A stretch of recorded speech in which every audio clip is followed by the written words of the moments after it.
Welcome, Tim Gaspar, to RAYA'S Paradise podcast. And I'm actually looking forward to having this conversation with you. Likewise. So let me start by introducing you. This is Tim Gaspar, insurance entrepreneur. He's the founder of Gaspar Insurance. But on a more exciting topic, he's also running for City Council of Los Angeles, City 3. So congratulations. Thank you. And why don't you tell us a little bit about you and your background and where you're heading and where you're going. Sure, no, I appreciate the opportunity, so thank you for having me.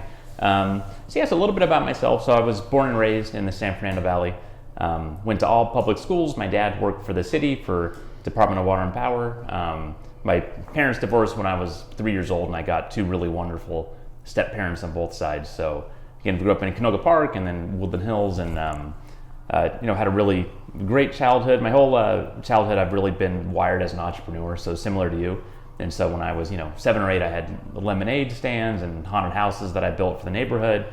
Was an entrepreneur in high school, and when I got out of high school, I thought, I don't really want to go to college. Like, I just want to focus on my business, and that's what my passion is. And I looked up to people like, Richard Branson and folks that created amazing companies. And so I thought, I'm going to do that. And so for the first year or two after high school, I did that, and I had a product that I was manufacturing that it was a Pepsi bottle that I had changed to turn it into like a safe for like money or whatever you wanted to hide. So the business was really successful, but it got onto Pepsi's radar, and they sued me into bankruptcy. And so I was bankrupt when I was 20 years old and hadn't gone to school and just really didn't have anything going for myself. And so at that same time, I met my wife, Christina, who said, if you're going to meet my parents, you have to go back to school. So I did that. And then at the same time, my stepdad had always been in the insurance business, which was good because it gave me just an awareness of the business. So I thought, insurance sounds really good because it sounds really stable at this point. This is me thinking about it when I'm 20. So he does life and health insurance. So I got a job at a firm that was right down the street from him that did auto and home insurance. And so I started selling auto and home insurance when I was 20, 21. And I really enjoyed it. I thought it was a great business. Insurance is a great business because it's all renewals. So it's everybody needs it. And everybody needs it. It's the law. Exactly right. Exactly right. So I did that for 4 years, and then 4 years into it, I bought my book of business. So I bought my customers and started my own firm, Gaspar Insurance, and I built that over a period of 15 or 16 years. And then at the end of 21, the multiples on a lot of things were really high, and I thought, this is probably a good opportunity to take the money off the table and also free myself up to do some other things, because I had gotten involved in a lot of nonprofits and different community things I wanted to do.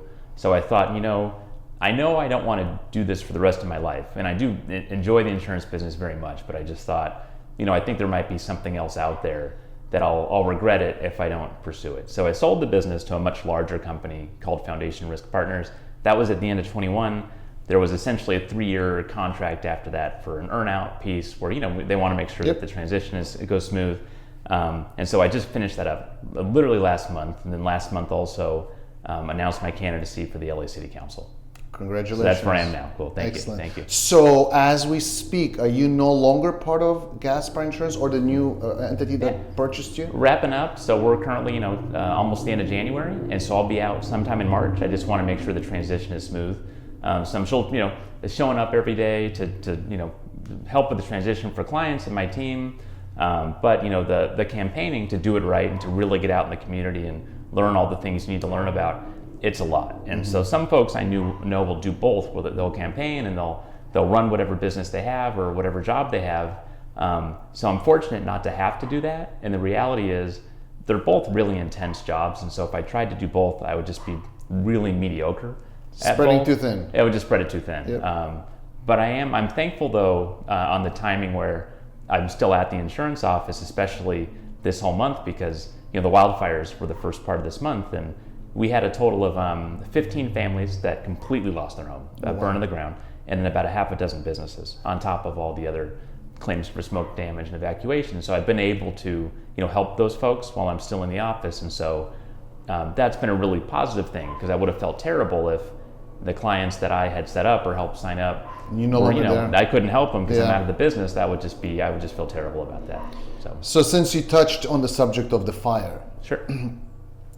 So, I mean, it's devastating what happened. Oh yeah, I absolutely. mean, I don't even know that how much the question is, will the insurance be able to absorb all these losses?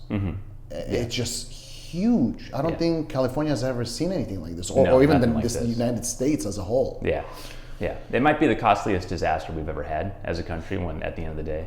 So we're looking at somewhere between, it depends, what numbers you look at, but somewhere between like 50 and 80 billion dollars. And so not all of that, unfortunately, is insured. There's a lot of folks that didn't renew their home insurance, or they got non-renewed by whatever big company they were with, and then they couldn't afford what the new insurance was, or thought a lot of these folks that were in the flats of the Palisades and areas thought they thought there was no chance of a wildfire burning down their home. And so I totally understand where they thought, if I get water damage or something, I'll just pay for it. I don't need home insurance. The reality is, nobody expected this. But on the folks that do have insurance, thankfully these companies are big enough and they have enough reinsurance where all of those claims should be paid. I do expect some companies will have some trouble, and we'll see who those are. The biggest concern, which will be worked out, is the FAIR Plan. The FAIR Plan has $300 million in the bank in cash. Before you speak about FAIR Plan, can we explain to the audience what is the FAIR Plan? Because a lot of people don't know what FAIR Plan is. That's a great point. Yeah. So the FAIR Plan is a state program that was created to be the insurance of last resort. So it was originally created so that if you lived in Big Bear, surrounded by pine trees, and on top of that you had like a bunch of claims in the past 3 years, you're the most difficult person to get insurance for, you can find something. So at least then, because without insurance, you can't buy a home. You had to have insurance for the mortgage. So that's why it was created. And it was created really as a partnership where it's a standalone state-backed program, but all of the insurance companies in California support it. And so I'll sort of talk about how that works in a moment because it's relevant in regards to the payouts. So it was created for that, but what's happened over the last 4 or 5 years especially is more and more private insurance companies have left the state, leaving fewer and fewer options for consumers. So a lot of consumers have gone directly to FAIR Plan just because they just couldn't afford any of the other options that were out there. And the first folks to raise a warning about this and say this is not good was the FAIR Plan. The FAIR Plan for the past few years has been saying, hey, this is not what we were designed to do. This is not why we were created. And they were the first ones to say, hey, if there was ever a big wildfire incident, we're going to go and solve it. And this was the FAIR Plan talking over the last couple of years. And then we had, unfortunately, the worst possible scenario with the Palisades fire and the Eaton fires. So if somebody was insured in the Palisades through the FAIR Plan, are they in trouble? So there's a limit. The most coverage you can get with the FAIR Plan is $3 million.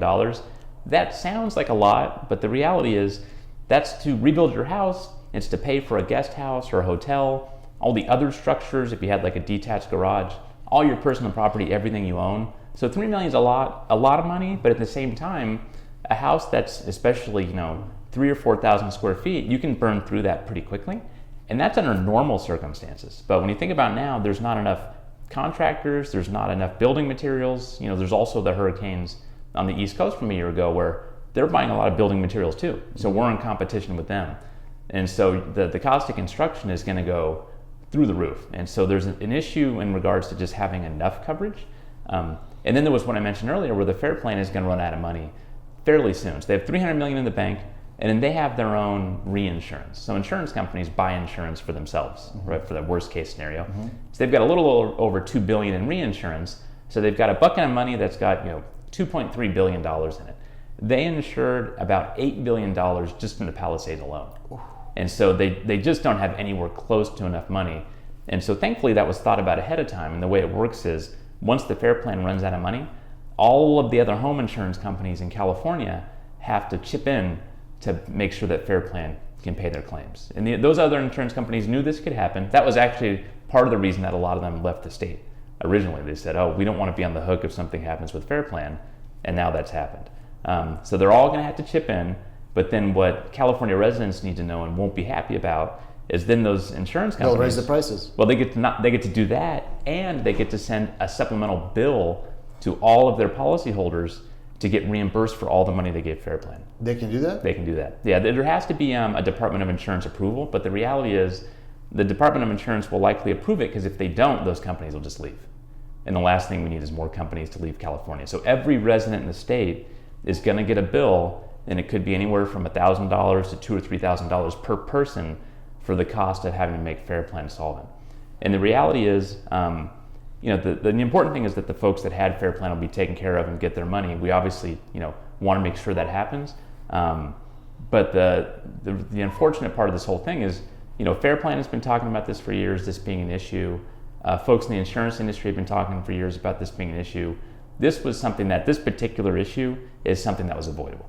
Avoidable? Totally avoidable. How so? So the Department of Insurance, California is a state that passed something called Prop 103 back in the 80s. And Prop 103 says California has the right to approve or not approve rate increases for auto and home specifically. Mm-hmm. So insurance companies have to go to the Department of Insurance and show their books and say, look, we're not making any money, or we're not making much money, we need to raise our rates. And so there has to be an approval process.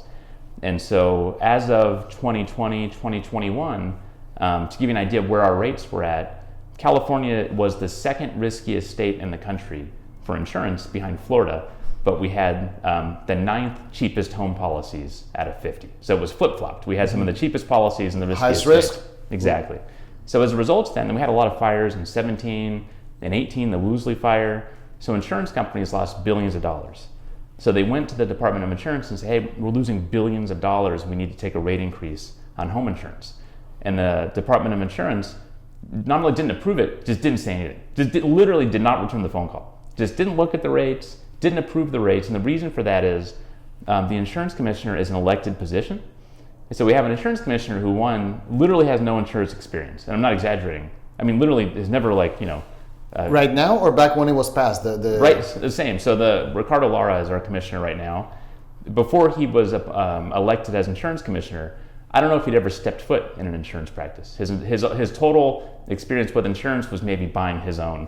How do you even elect somebody with? It's such a big responsibility. Absolutely. How? Well, I assume it's you get a question for the voters, right? No question. Yeah. I thought is it for the voter or he gets appointed by the? No, by the voters elected him. So voters elected Lara, and what happens is when somebody's from the insurance business, it's really easy to paint them as, oh, this person's from the insurance business, so they're gonna side with insurance companies, and therefore, it'll be bad for consumers. And this whole picture gets created that's just not accurate. The reality is we need somebody who obviously knows something about insurance to be in that position. And Ricardo Lara just didn't know anything about the industry, how insurance works. And so as an elected politician, the most effective thing he could do to be liked by voters and have opportunities in the future is to go on TV and in newspapers to his electorate and say, don't worry, no matter what happens, I'm not going to let insurance companies raise rates. Mm-hmm. And that's what happened from 2020, 21, 22, and then finally it got to a breaking point where State Farm decided they weren't going to write insurance anymore. That was when all of a sudden it's in all the newspapers, because there were other companies that had done that before, but they weren't as big as State Farm, so it didn't get any press attention. Who's the biggest underwriter in the state of California? State Farm. State Farm is the biggest. Yeah, State Farm and Farmers are your top two. Okay. So they stopped writing, and they were already at that point. Most of the carriers that we worked with, also big names, that already stopped selling policies in the state. So now what happened is you have homeowners that they go to look, they're buying a house, they need insurance, or they're being non-renewed and they need insurance, and there's nobody left to offer them coverage. And the companies that are left are like your Lloyd's of London, or companies that can... Not admitted. They're not admitted. So the non-admitted folks, I should mention, they can charge whatever they want. They're not subject to the Prop 103 So what's the benefit rules. of going with an admitted versus non-admitted carrier? Yeah. Admitted companies have the backing of the state. So if they go bankrupt, the state will back the claim so that you're not just out of luck. Yeah, but the state has no money. Yeah, so if the state has no money, then there's not necessarily a big difference. Typically, in a normal market, the way it's supposed to work is the admitted companies have better pricing and typically a much better policy, like bigger claims teams, and just, they just typically a better experience for the customer. A company like Lloyd's of London, who's non-admitted, can charge what they want.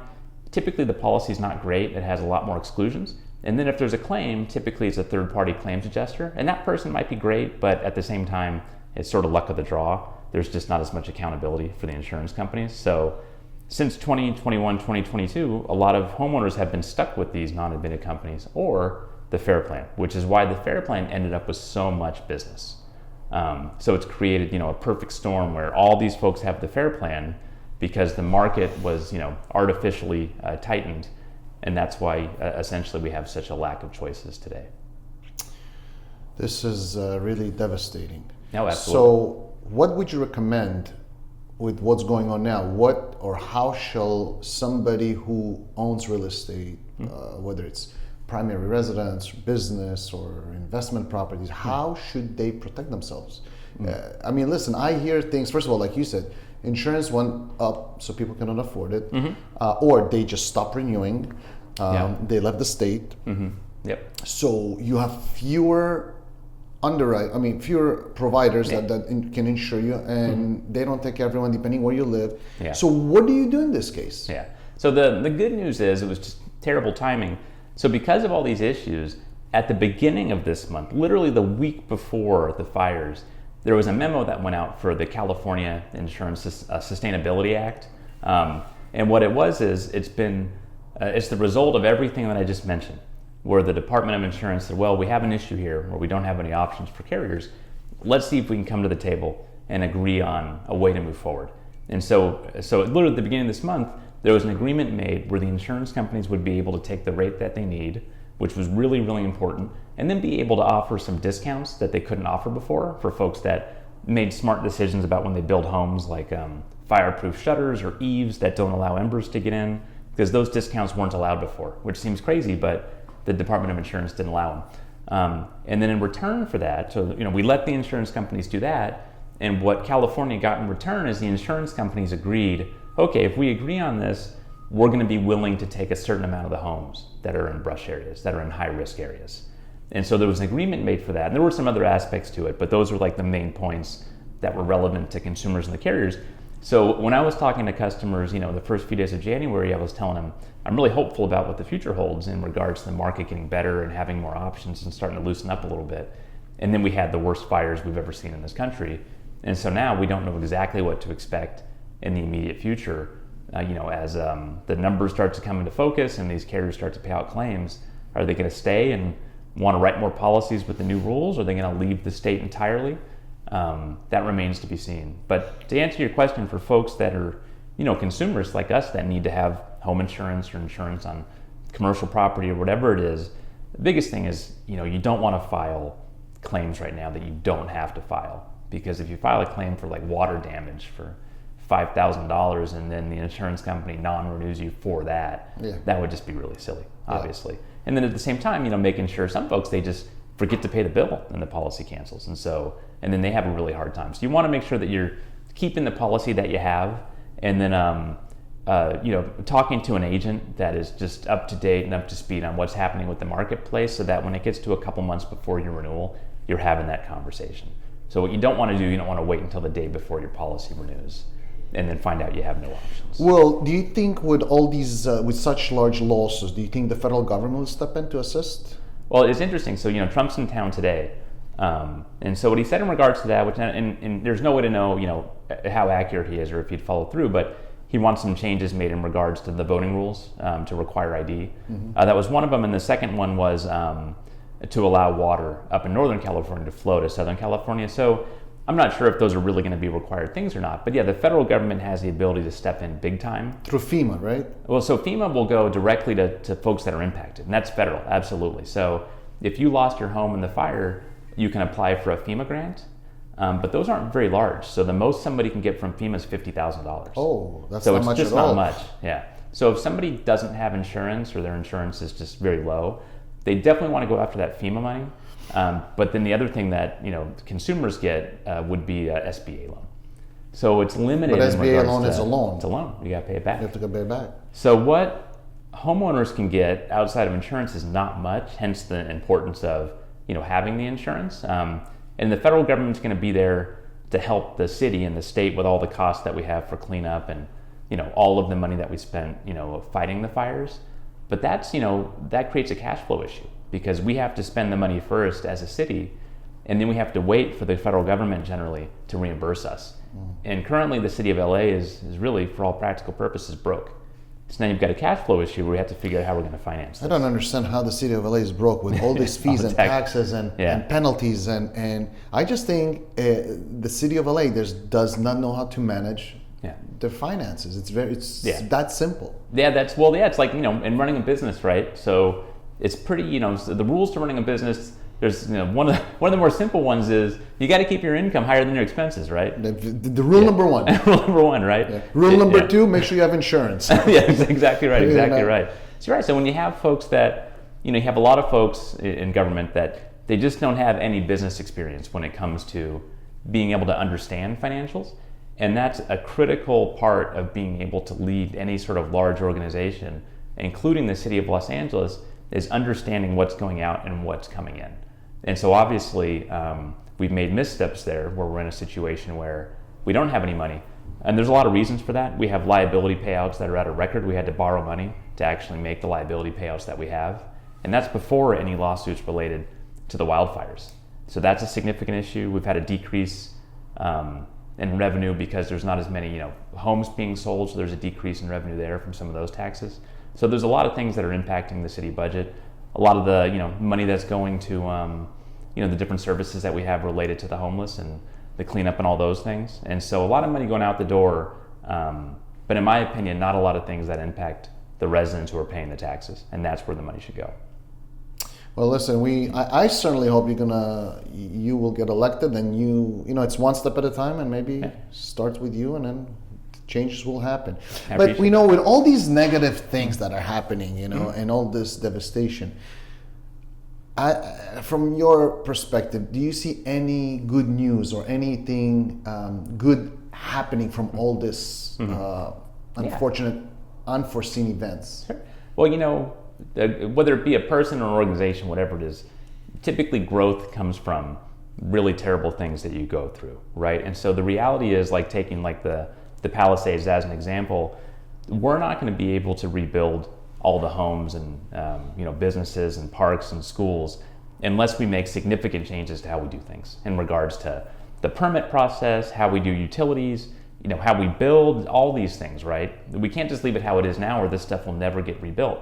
So we're going to have to make significant changes in regards to streamlining all these processes and figuring out how do we build more quickly with less, Yes, less, but I heard today that the governor, so all of Malibu, big portion that is right on the beach, on the coastline. Yep.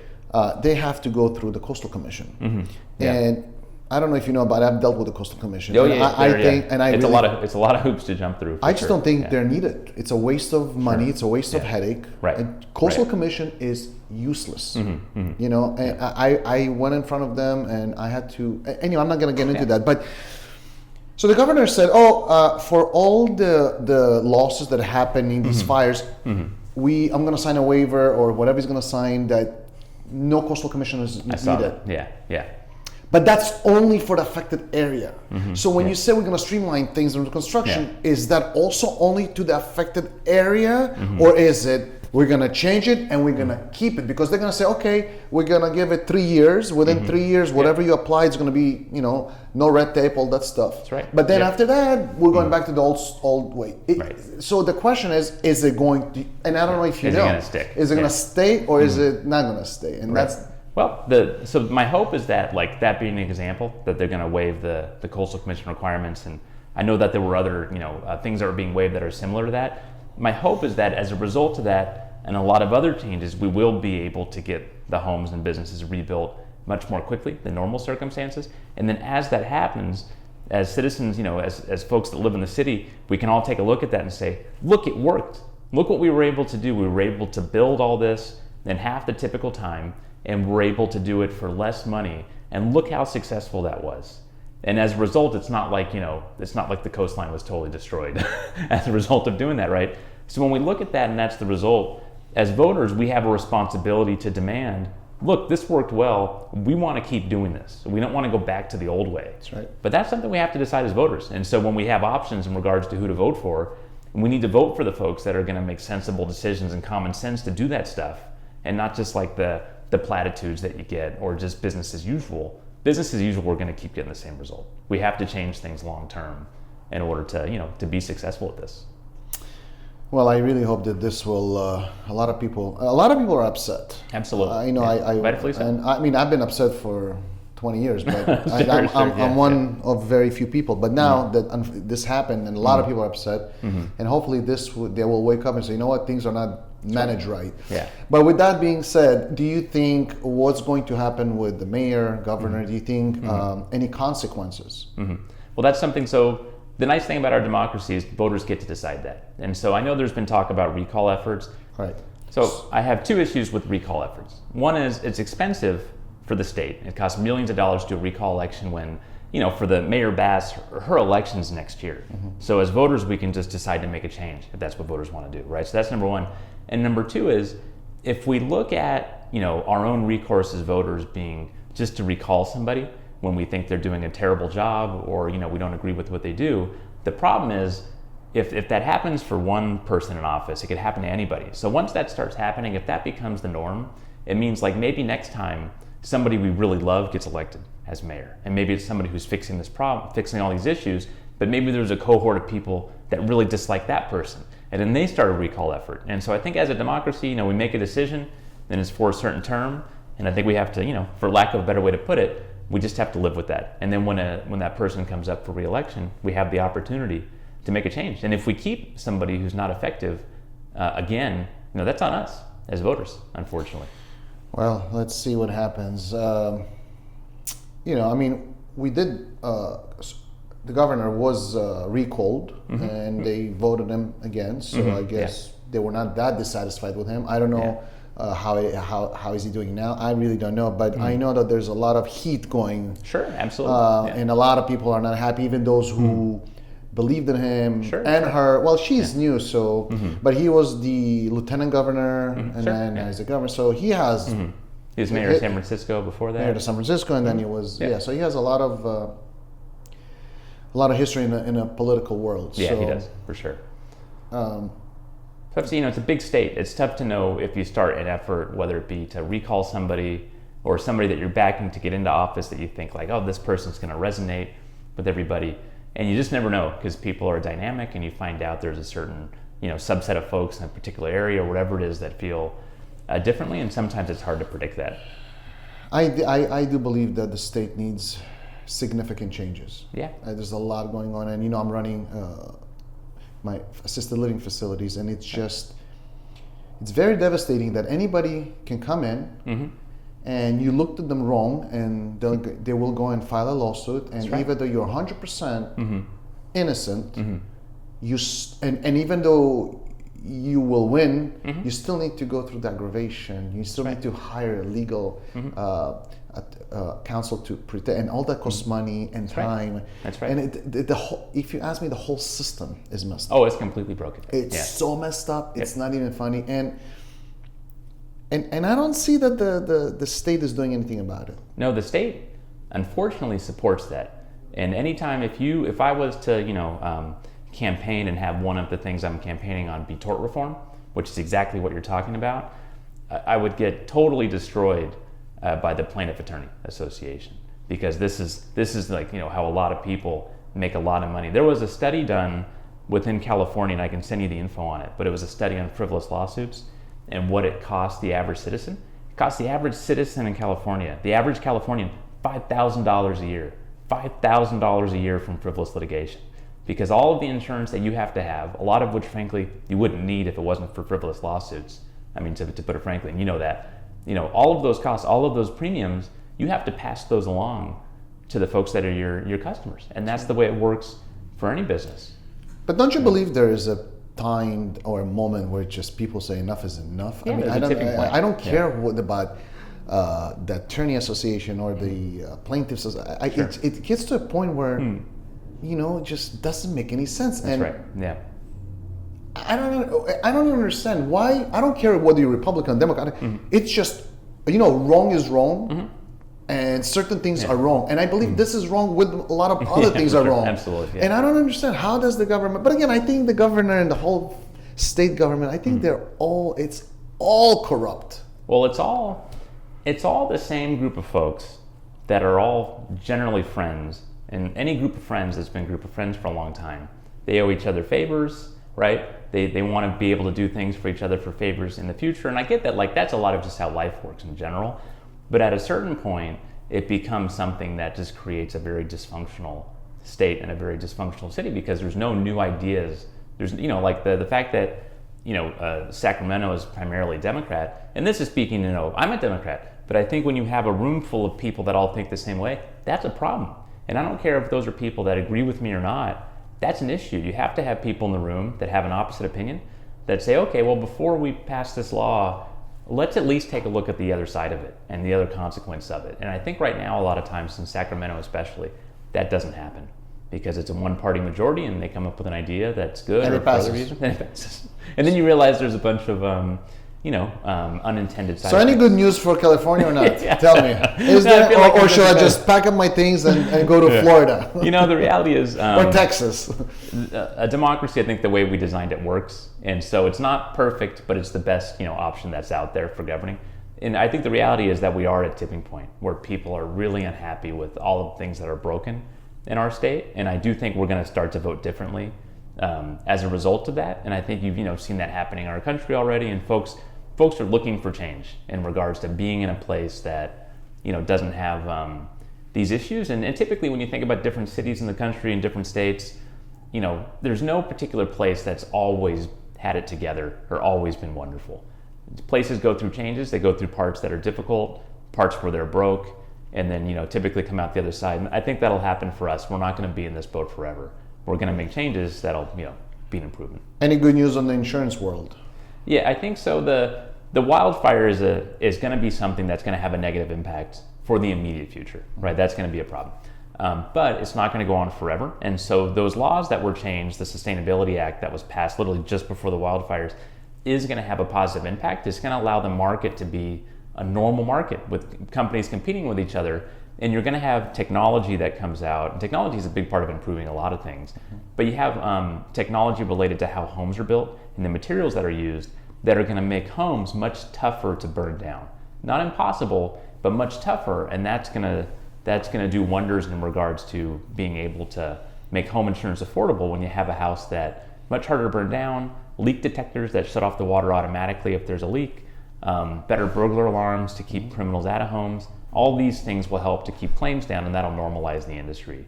That'll just take some time. Wow, there's so much information, Tim. Yeah. I can sit here and talk for hours and hours and hours. I think it's not only interesting for me, I think it's interesting to a lot of people, whether they were affected, not affected, because, you can literally lose everything within a day. Yeah, Some terrible. people, I know of a couple that they had to move to my place because they were right on the shore in Malibu, and he said my house was gone in 2 hours. That's terrible. And it's an older couple, and well, they had insurance. How much insurance, I don't know, but he says, at my age, there's probably I'll never go back, because by the time I get the permit, the construction, the approval from the insurance, all this stuff. Sure. So it's very, very scary, but at the same time, it's a reality that we need to face with and be prepared. And that's how I thought this conversation with you would be, not just for me, but everyone and anyone who's going to listen to this can relate to this, indirectly or directly. No, I appreciate the opportunity. So I really thank you for that, and I do hope you do win Thank you. in 2026. I'll work my tail I off, will so. vote for you, even though you're not in my area. I appreciate that. Thank and you. I'll make sure everybody who I know will vote for you. Again, he has to be in your area. I appreciate that. Thank you. And is there anything else you want to say, conclude before we conclude this podcast? Just, one, thank you for having me. And two, even with all the issues and the problems that we have, at the end of the day, I'm an optimist, and I do think that our best days are ahead of us, but we have some challenges that we have to figure out first. And so, for me, I'm not going anywhere. I'm not going to move. My family's here, my kids are here. I hope they stay here. I don't want to see them ever move away. I think this is a great place to be. We have an opportunity to make it a lot better. So Thank you very much, Tim. thank you. And we'll see you soon. All right, sounds good. All right. Thank you.